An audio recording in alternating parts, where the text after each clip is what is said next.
Hi there, Geminis. Thanks so much for tuning in. I'm Astrogirl, and we're looking at January 9 through January 15. And it's quite a week, especially Thursday. Thursday looks like being a very important and special day this week, and that's due to the fact that not only is there a full moon happening in your second house of self esteem and self worth, but Mercury, the planet of communication and clear thinking, also moves direct, which is something we've all been waiting for.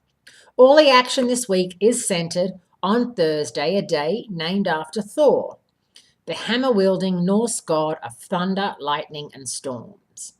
This Thursday, January 12, was well named because, in addition to an unusually difficult full moon, its lineup includes a serious change for Mercury and a Venus Neptune merger.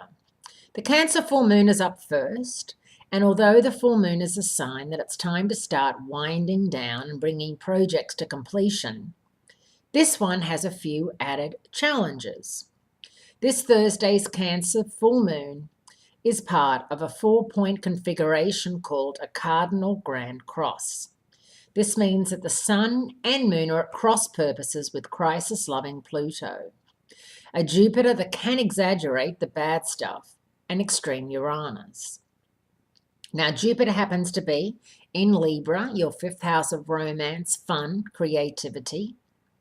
And Uranus happens to be in Aries, your 11th house of hopes, dreams, wishes, and friendship. So they're the sort of areas that you are probably going to be really focused on and the most things happening in.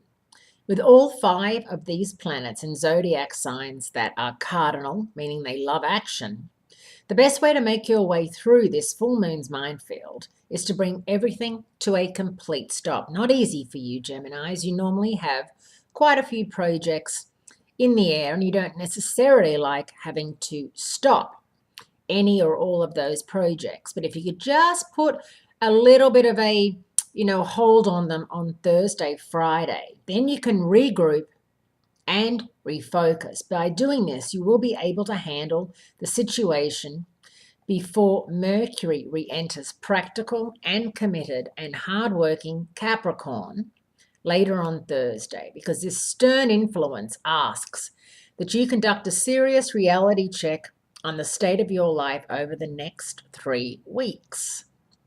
The most amazing part of Thursday is that it ends on a quiet note with a Venus-Neptune conjunction in Pisces. This merger both softens the hard edges of Mercury's reality check and puts the challenges of the full moon in a more forgiving light.